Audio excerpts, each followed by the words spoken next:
नमस्कार दोस्तों, आप सभी का स्वागत है मेरे YouTube चैनल के ऊपर। जैसा कि आप जानते हैं कि हम एक्सरसाइज 7.1 के एग्जाम्पल्स कर रहे थे, तो आइए एग्जाम्पल नंबर 3 को देखते हैं कि एग्जाम्पल नंबर 3 में हमें क्या प्रूव करना है। तो दोस्तों एग्जाम्पल नंबर 3 में हमें कहा गया है if 2 cos theta is equals to X plus 1/x and 2 cos beta is equals to y plus 1/y, then you have to show that one of your values of these terms where you have added this term to this term is this। तो दोस्तों आपको एक तो ये वाली condition दी हुई है और एक ये वाली कंडीशन दी हुई है। अब दोस्तों हमें कहा है जो इन टर्म्स की कोई एक वैल्यू होगी वो आपको दिखानी है, इसके इक्वल होगी। अब दोस्तों कल मैंने आपको जो डी मोवेस थ्योरम पढ़ाई थी उसके अंदर मैंने दोस्तों आपको इंटीजर रैशनल नंबर के फ़र्क के बारे में बताया था। तो दोस्तों आप मान सकते हैं कि जो यहाँ पर एम और एन दे रखे हैं वो शायद इंटीजर्स होंगे, क्योंकि दोस्तों इंटीजर्स के केस में ये वाली वैल्यू तो एक ही होती है। पर दोस्तों अगर ये वाले दो नंबर्स फ्रैक्शन में भी हुए तब भी हमारी डी मोवियस थ्योरम वैलिड होती है। और हमें कहा गया है इस केस में जब एन हमारा फ्रैक्शन में होता है कि जो ये वाली टर्म है या ये वाला एक्सप्रेशन है जिसको हम डी मोवियस थ्योरम का बेस मानते हैं उसकी एक वैल्यू इस प्रकार होती है जहाँ पर ये एन मल्टीप्लाई में आ जाता है थीटा के। तो दोस्तों यहाँ पर भी हमें वन ऑफ द वैल्यूज़ को ही शो करना है, यानी दोस्तों सीधा सीधा हमारी यहाँ पर डी मोवियस थ्योरम काम आने वाली है। अब दोस्तों आइए देखते हैं इस क्वेश्चन को कैसे करेंगे। सबसे पहले तो दोस्तों हमने पहली कंडीशन उठा ली। अब दोस्तों पहली और कंडीशन में एक चीज़ कॉमन है, क्या? यहाँ पर भी 2 है, यहाँ पर भी 2 है, यहाँ पर भी कोस है, यहाँ पर भी कोस है, यहाँ पर दोस्तों x है, यहाँ पर y है, यहाँ पर x है, यहाँ पर y है, यहाँ पर अल्फा है तो यहाँ पर बीटा है। तो दोस्तों आप देख सकते हैं फर्स्ट कंडीशन के अंदर जहाँ पर x और अल्फा है, सेकंड कंडीशन के अंदर वहाँ पर y और बीटा है, और जो एक्सप्रेशन यहाँ पर है वैसा ही एक्सप्रेशन इस तरफ है। यानी दोस्तों सीधा सीधा जो वैल्यूज़ हम इस एक्सप्रेशन के लिए निकालेंगे वही सेम वैल्यूज़ इस सेकंड वाले एक्सप्रेशन के लिए वैलिड अपने आप हो जाएंगी, क्योंकि ये दोनों एक्सप्रेशन एक तरीके से आइडेंटिकल है दोस्तों वेरिएबल्स को छोड़ के। अब दोस्तों पहला जो हमने एक्सप्रेशन लिया उस एक्सप्रेशन को हमने पहले यहाँ पर से फ्रैक्शन को ख़त्म करने के लिए इस पूरी इक्वेशन को x से मल्टीप्लाई कर दिया। x से मल्टीप्लाई करने के बाद यहाँ पर x आ गया, इस तरफ x स्क्वायर हो गया, और जब इस टर्म को मैंने x से मल्टीप्लाई किया तो यहाँ पर 1 आ गया।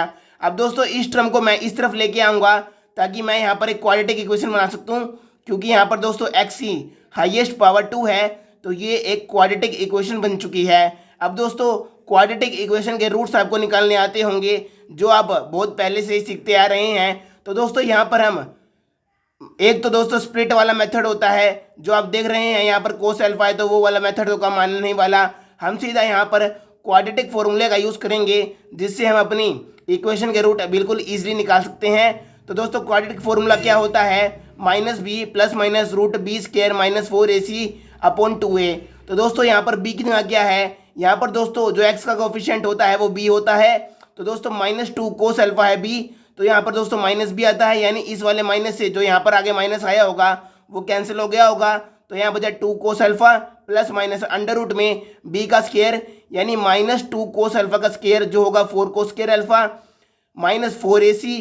तो 4 एज इट इज। a क्या है दोस्तों? x स्क्वायर का कोफिशिएंट है 1 तो इंटू में 1, और c भी क्या है दोस्तों 1, तो यहाँ पे इंटू में 1 आया होगा जिसने इसको डायरेक्टली -4 लिख दिया।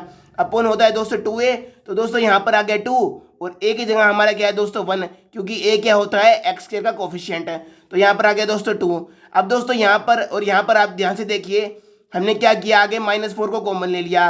-4 को कॉमन क्यों लिया दोस्तों? इस वाली चीज़ को बनाने के लिए। इस वाली चीज़ की दोस्तों आपने आइडेंटिटी पढ़ी होगी अपनी जूनियर क्लासेस के अंदर, जो हम बहुत पहले से पढ़ते आ रहे हैं कि इसका sine square theta plus cos square theta क्या होता है दोस्तों 1।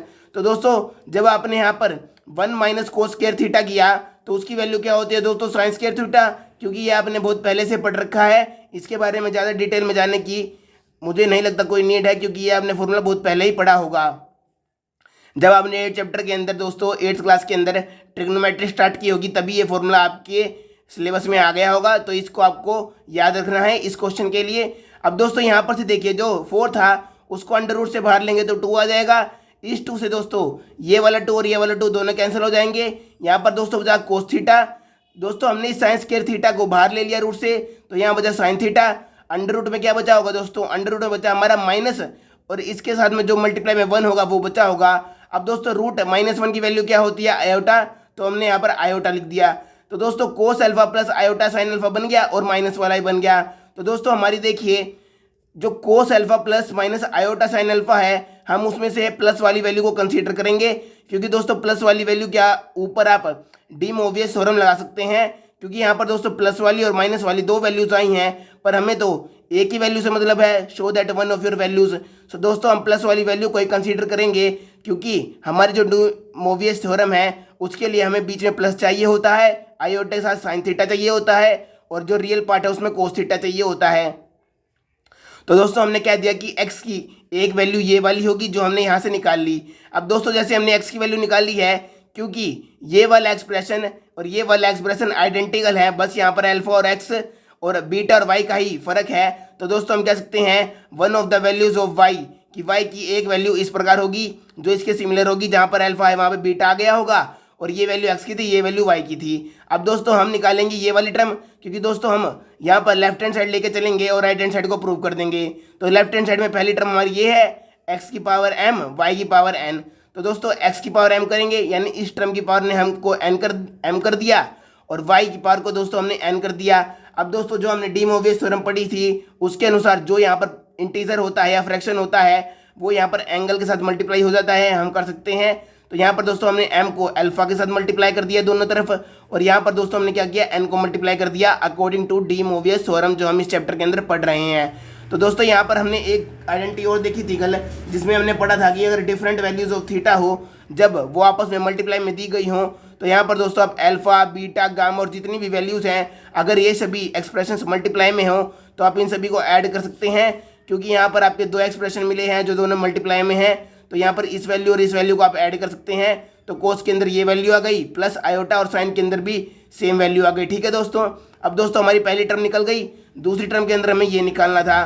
तो दोस्तों हमने ये वैल्यू तो पहले ही निकाल ली है, तो 1 अपॉन दिस वैल्यू, तो 1 अपॉन दिस अबोव वैल्यू, तो ये वैल्यू लिख ली। अब दोस्तों मैं आपको एक चीज़ और पढ़ाना चाहता हूँ। देखिए दोस्तों, अगर कभी भी हमें ये कोस alpha plus iota sine alpha 1 के डिवाइड में मिले तो आप इसको कैसे लिख सकते हैं। दोस्तों आप जानते हैं यहाँ पर इस पूरी टर्म की पावर क्या है 1। जब मैं इसको ऊपर लेके जाऊंगा, यानी जब मैं इस डिनोमिनेटर को न्यूमिनेटर के अंदर लेके जाऊंगा, तो पावर दोस्तों -1 हो जाएगी। यहाँ पर डी मोवियस थ्योरम लगाइए, तो ये -1 यहाँ पर अल्फा के साथ मल्टीप्लाई में आ जाएगा और यहाँ पर भी मल्टीप्लाई में आ जाएगा, तो ये हो जाएगा माइनस अल्फा, ये भी हो जाएगा दोस्तों माइनस अल्फा। अब दोस्तों आप जानते हैं साइन माइनस थीटा क्या होता है, माइनस साइन थीटा। तो दोस्तों जो यहाँ पर साइन माइनस अल्फा आया होगा इस -1 से, इस अल्फा की मल्टीप्लाई के बाद, उसको मैं लिख लिया दोस्तों माइनस साइन थीटा, क्योंकि साइन माइनस थीटा हमने पढ़ा है क्या होता है, माइनस साइन थीटा। और दोस्तों यहाँ पर भी माइनस का अल्फा है। अब दोस्तों हमने एक आइडेंटिटी और पढ़ी है कि कोस माइनस थीटा क्या होता है, कोस थीटा। तो ये हो गया दोस्तों कोस अल्फा, और यहाँ पर जो ये माइनस है इसको मैंने बाहर लिख लिया, और ये यहाँ पे आ गया आयोटा साइन अल्फा। अब दोस्तों इस एक्सप्रेशन और इस एक्सप्रेशन में क्या फ़र्क है, जब हमने इस एक्सप्रेशन को न्यूमिनेटर में लिखा तो जो ये प्लस था वो माइनस बन गया, केवल इतना ही फर्क आया है दोस्तों। तो उसी प्रकार दोस्तों जो ये वाला एक्सप्रेशन डिनोमिनेटर में है, अगर मैं इसको न्यूमिनेटर में लेके जाऊंगा, क्योंकि यहाँ पर आयोटा के साथ साइन है और कोस रियल पार्ट में है, और यहाँ पर भी दोस्तों कोस रियल पार्ट में है और आयोटा के साथ साइन वाला रेशो है, तो इसको ऊपर ले जाने के बाद जो यहाँ पर प्लस था बीच में, वो बीच में माइनस का बन जाएगा। अब दोस्तों इस वाली टर्म और इस वाली टर्म को ऐड कीजिए, आप देख सकते हैं ये वाली टर्म यहाँ पर प्लस की है साइन वाली टर्म, और ये वाली टर्म दोस्तों क्या है माइनस की। इससे इसको कैंसिल कर दीजिए, आपकी ये दोनों टर्म्स ऐड हो जाएंगी। इन टर्म्स को ऐड करने के बाद आप लिख सकते हैं 2 कोस m alpha plus n beta, और यहाँ पर लेफ्ट हैंड साइड में ऐड हो गई। तो दोस्तों इस प्रकार आपका ये एग्जाम्पल नंबर 3 होता है खत्म। अब दोस्तों करते हैं एग्जाम्पल नंबर 4। एग्जाम्पल नंबर 4 थोड़ा लेंथी है दोस्तों, इसको ध्यान से समझने की कोशिश कीजिएगा। मैं इसके हर पार्ट को आपको बिल्कुल आराम से समझाऊंगा। तो आइए शुरू करते हैं। एग्जाम्पल नंबर 4 में दोस्तों आपको प्रूव करना है जो ये आपकी ये वाली स्टेटमेंट है, वो पहले तो आपको गिवन है दोस्तों a प्लस आयोटा बीटा के बी के इक्वल है। यानी दोस्तों जो यहाँ पर रियल पार्ट्स बनेंगे इस इक्वेशन को सोल्व करने के बाद वो तो a के इक्वल है, और जो इमेजिनरी पार्ट्स बनेंगे इसको सोल्व करने के बाद वो b के इक्वल है। और दोस्तों आपको प्रूव करना है इस केस में कि आपको ये दो कंडीशन मतलब लेफ्ट हैंड साइड होगी जो राइट हैंड साइड की आपको इक्वल प्रूव करनी है। यानी दोस्तों जब आप इन सभी टर्म्स का स्क्वायर करके ऐड करते रहेंगे तो आपका आएगा A square plus B square, और जहाँ पे tan inverse b1/a1 plus tan inverse b2/a2 up to tan inverse bn/an की वैल्यू होगी वो किसके इक्वल होगी, tan इनवर्स b/a के। तो दोस्तों पहली बात तो हम आपको 2-3 चीज़ यहाँ पर सिखा देते हैं। पहली बात तो दोस्तों क्वेश्चन को एनालाइज करते हुए ये चीज़ देखिए, जहाँ पर 1 है 2 है n है n है, यानी दोस्तों पहले तो आपको एक जनरल टर्म कंसीडर करनी पड़ेगी, क्योंकि दोस्तों यहाँ पर देखिए वेरिएबल की वैल्यू चेंज हो रही है 1 2 ऐसे करते करते, यानी यहाँ पर भी दोस्तों देखिए 1 2 n ऐसे दोस्तों b और a तो सेम रह रहे हैं, पर जो इनका आगे का सफिक्स या कोफिशिएंट या जो भी आप मान लीजिए कि जो भी ये नंबर है वो चेंज हो रहा है। तो पहले तो दोस्तों हम एक जनरल टर्म कंसीडर करेंगे जिसके अंदर हम यहाँ पर p कोई वेरिएबल ले लेंगे और उस p की वैल्यू 1 से लेके n तक वेरी करा देंगे। तो दोस्तों अब मैं आपको एक चीज़ बताता हूँ। दोस्तों हमने जूनियर क्लासेस के अंदर ऐसी बहुत सारी टर्म पढ़ी होंगी, खासकर कॉम्प्लेक्स नंबर के चैप्टर में, जहाँ पर आपको मिला होगा x प्लस आयोटा वाई। दोस्तों जब भी आपको ये टर्म मिलती थी जो कि हमारी कार्टेशियन फॉर्म होती थी, क्योंकि x और y क्या होते हैं, कार्टेशियन कोऑर्डिनेट्स। अब दोस्तों कभी भी जब आपने कार्टेशियन कोऑर्डिनेट्स को पोलर कोऑर्डिनेट्स में बदला होगा, पोलर कोऑर्डिनेट्स यानी दोस्तों r और थीटा वाले कोऑर्डिनेट्स, जहाँ पर एक वेरिएबल r होता है और एक वेरिएबल होता है एंगल का, तो दोस्तों उस केस में आपने जनरली दोस्तों जो रियल पार्ट होगा उसको r कोस थीटा के इक्वल रखा होगा, और जो आपका इमेजिनरी पार्ट होगा यानी जो पार्ट आयोटा के साथ होगा उसको आपने r साइन थीटा रखा होगा। और अगर दोस्तों आपको ये चीज़ ध्यान नहीं है तो आप ये चीज़ दिमाग में बैठा लीजिए कि जब भी आपके कार्टेशियन कोऑर्डिनेट्स में कॉम्प्लेक्स नंबर वाली फॉर्म होती है तो ज़्यादातर हम नियरली बहुत सारे क्वेश्चंस के अंदर जो हमारा रियल पार्ट होता है उसको r कोस थीटा रखते हैं और इमेजिनरी पार्ट को r साइन थीटा रखते हैं। अब दोस्तों जब मैं r और y की वैल्यू इस इक्वेशन में रख दूंगा तो x क्या है दोस्तों r कोस थीटा और आयोटा एज इट इज, और y क्या है दोस्तों r साइन थीटा। यहाँ से दोस्तों मैं r को कॉमन निकाल लूंगा तो अंदर बचेगा cos theta plus iota sine theta. तो दोस्तों ये वाली फॉर्म इसमें रिड्यूस हो जाती है और इस फॉर्म को सोल्व करना इजी होता है as comparative to this form. और दोस्तों याद रखिए ये फॉर्म कब आप रखते हैं, जब यहाँ पर केवल दो ही कार्टेशियन कोऑर्डिनेट्स हो, यानी 2 डायमेंशनल सिस्टम हो। 3 डायमेंशनल सिस्टम में दोस्तों z कोऑर्डिनेट भी आता है, उस केस में ये फॉर्म हम नहीं रखते हैं, हम ज़्यादातर इसको 2D वाली फॉर्म में यानी जहाँ पर x और y होते हैं सिर्फ उसमें ही यूज़ करते हैं। अब दोस्तों यहाँ से एक तो ये वैल्यू निकलती है। अब दोस्तों मान लीजिए मुझे यहाँ से थीटा की वैल्यू निकालनी है। थीटा की वैल्यू कैसे निकलेगी दोस्तों, इस वाली इक्वेशन को इस वाली इक्वेशन से डिवाइड कर दीजिए, तो r साइन थीटा जो किसके इक्वल था y के divided by r cos theta जो किसके इक्वल था x के। अब दोस्तों यहाँ से r से r कैंसिल हो जाएगा, sine theta by cos theta क्या बनेगा टेन थीटा, यहाँ पे आ गया y बाय एक्स। तो दोस्तों इस इक्वेशन की हेल्प से मैं थीटा की वैल्यू निकाल सकता हूँ। अब दोस्तों ये चीज़ मैंने क्यों पढ़ाई, क्योंकि हम इसका यहाँ पर यूज़ करने वाले हैं एग्जाम्पल के अंदर। तो दोस्तों सबसे पहले मैंने एक जनरल चीज़ मान ली। जनरल चीज़ कैसे, मैंने दोस्तों एक ए पी नाम की टर्म ले ली, जहाँ पर पी हमारा दोस्तों क्या है, एक वेरिएबल। वेरिएबल का यूज़ क्यों किया दोस्तों हमने, क्योंकि क्वेश्चन के अंदर में A1 A2 A3 A4 ऐसे ही B1 B2 B3 B4 दिए गए हैं। तो दोस्तों यहाँ पर मैं p की वैल्यू 1 से लेकर n तक वेरी करवा दूंगा ताकि मैं उन सभी टर्म्स को एक सिंपल वेरिएबल में डिनोट कर सकूं। अब दोस्तों आप जानते हैं कि आपकी जब भी यहाँ पर x प्लस आयोटा वाई वाली टर्म हो तो इसको मैं ऐसे लिख सकता हूँ। यहाँ पर क्वेश्चन के अंदर में क्या दिया गया है दोस्तों, a1 प्लस आयोटा b1, ऐसी ऐसी टर्म्स दी गई हैं दोस्तों, जहाँ पर हमारा रियल पार्ट क्या है a वाला और इमेजिनरी पार्ट क्या है दोस्तों b वाला। तो यहाँ पर दोस्तों मैं क्या करूँगा, ए पी कर दूंगा are P cos theta P के, क्योंकि यहाँ पर पी हमारा वेरिएबल है तो आर पी भी एक वेरिएबल होगा, और यहाँ पर थीटा के साथ जो पी है वो भी एक वेरिएबल में होना चाहिए, क्योंकि हर ए की वैल्यू के साथ आर की डिफरेंट वैल्यू होगी और थीटा की भी डिफरेंट वैल्यू होगी। तो क्योंकि यहाँ पर पी वेरिएबल है तो यहाँ पर भी पी एक दोस्तों सफिक्स या आप कह सकते हैं जो आप सिंबल यूज़ करेंगे अलग अलग वैल्यूज़ को दर्शाने के लिए वो यूज़ करेंगे।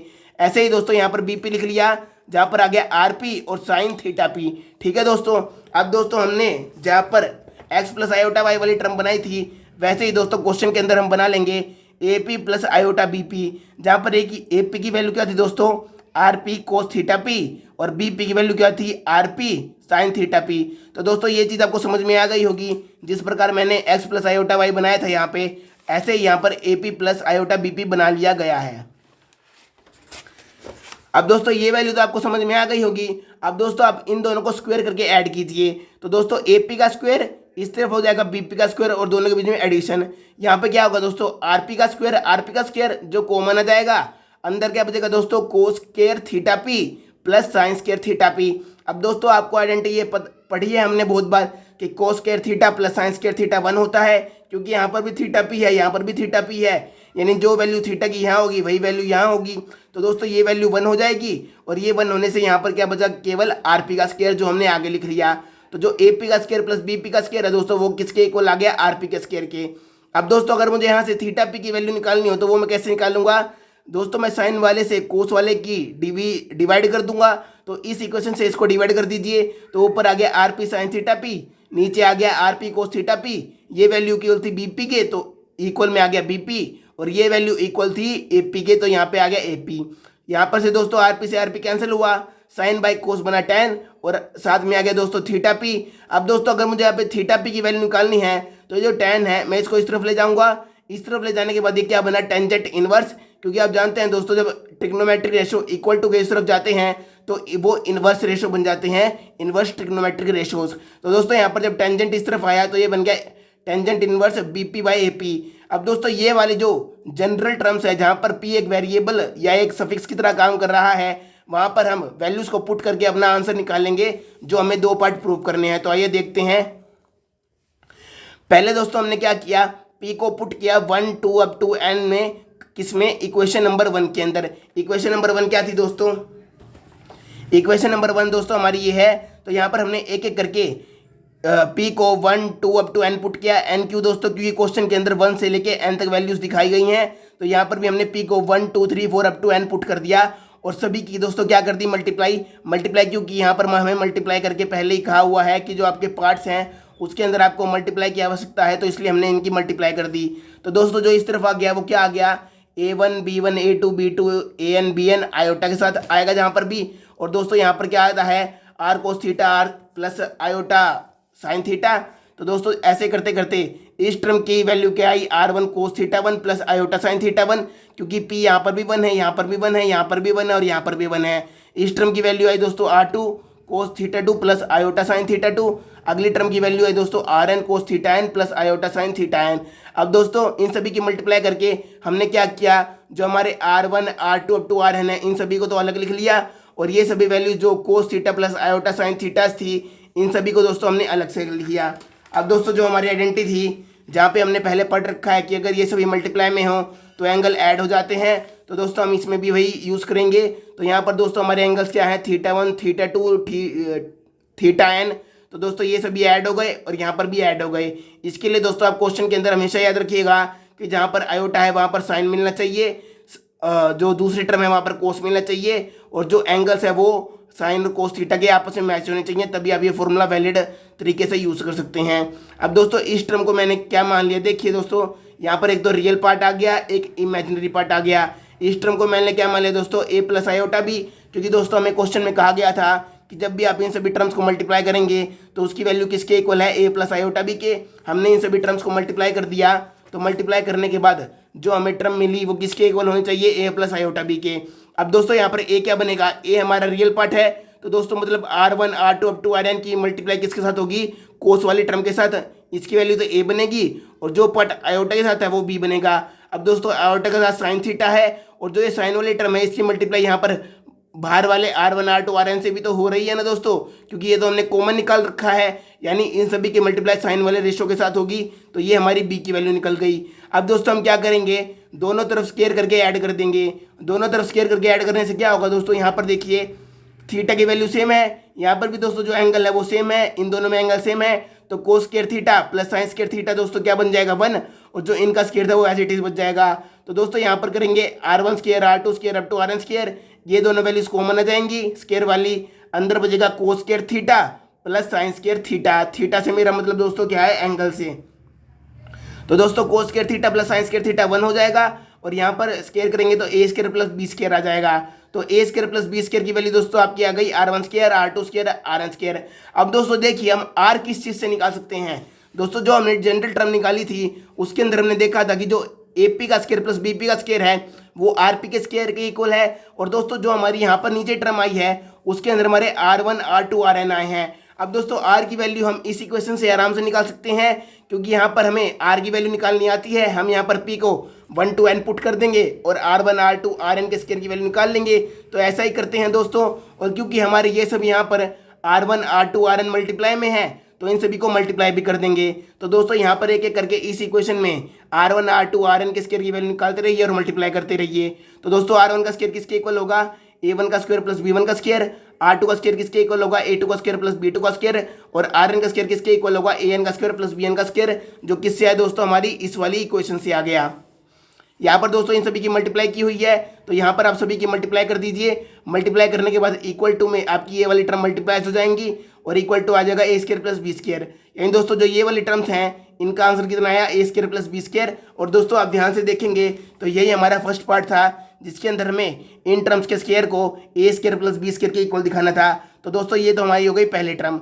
अब दोस्तों जो हमारा सेकंड पार्ट है उसके अंदर हमें tan इनवर्स वाली चीज़ को दिखाना है। tan इनवर्स क्या है दोस्तों, tan इनवर्स हमने देखा कि tan इनवर्स वैल्यू है थीटा पी की, यानी दोस्तों जो भी हमारे थीटास होंगे उन सभी की वैल्यू है हमारी tan इनवर्स में। अब दोस्तों यहाँ पर आप ध्यान से देखिए हमें क्या दे रखा है, tan inverse b1/a1 tan inverse b2/a2 tan inverse bn/an। यानी दोस्तों जो यहाँ पर आपका p वेरिएबल है जो आपने जनरल वेरिएबल माना है उसकी वैल्यू आप 1 2 अप टू n पुट कर दीजिए और सभी थीटास को प्लस करेंगे तो आपकी वैल्यूज निकल के आ जाएंगी। तो दोस्तों पहले तो हम क्या करेंगे, यहाँ पर से हम tan inverse b1/a1 tan inverse b2/a2 tan inverse b3/a3 up to tan inverse bn/an की वैल्यू निकालेंगे, जो क्या निकलेगी θ1 θ2 θ3 θn। तो दोस्तों ये सभी वैल्यूज निकालेंगे पहले हम। तो दोस्तों देखिए हमने पहले वो सभी वैल्यू निकाल ली, जो हमारा θ1 θ2 θn आया वो सभी ये आया। अब दोस्तों आपने एक क्वेश्चन और पढ़ी थी ऊपर, मैं वो भी आपको दिखा देता हूँ।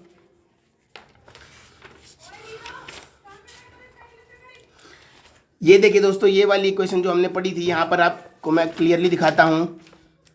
यहाँ पर हमें दे रखा कि आप इक्वेशन 6 को इक्वेशन 7 को 6 से डिवाइड कीजिए। ऐसा क्यों किया दोस्तों, ऐसा हमने इसलिए किया क्योंकि देखिए दोस्तों हमें आंसर में क्या चाहिए, b/a किससे आएगा दोस्तों, तो ये दो इक्वेशन है तो आप इस इक्वेशन को इससे डिवाइड कीजिए। तो दोस्तों क्या आएगा, देखिए ये वाला फैक्टर और ये वाला फैक्टर डिवाइड होने के बाद कट जाएगा, और यहाँ पर दोस्तों क्या है साइन ऑफ एंगल और यहाँ पर है कोस ऑफ एंगल। तो साइन बाई कोस क्या बन जाएगा दोस्तों, टेंजेंट थीटा। तो दोस्तों यहाँ पर हमारा b बाई क्या ए क्या बना, tan थीटा, और थीटा की वैल्यू दोस्तों हमारी क्या है θ1 प्लस θ2 अप टू θn। यहाँ पर दोस्तों टेंजेंट को इस तरफ ले जाइए, टेंजेंट को आप इस तरफ ले जाएंगे तो आपका क्या बनेगा यहाँ पर दोस्तों टेंजेंट इनवर्स b/a। अब दोस्तों जो हमने θ1 θ2 θn की वैल्यूज निकाली हैं वो यहाँ पर क्या है, tangent inverse b1/a1 tangent inverse b2/a2 tangent inverse bn/an। वो सभी वैल्यूज आप इस इक्वेशन में पुट कर दीजिए, θ1 θ2 और θn की जगह ये सभी वैल्यूज पुट कर देंगे दोस्तों, तो आपकी ये वाली वैल्यू निकल के आ जाएगी, जो आपका आंसर है दोस्तों किसका, पार्ट नंबर 2 का। तो मैं उम्मीद करता हूँ दोस्तों आपको एग्जाम्पल नंबर 4 भी समझ में आया होगा। आगे के एग्जाम्पल्स हम कल की वीडियो में कवर करेंगे, तब तक के लिए गुड बाय दोस्तों।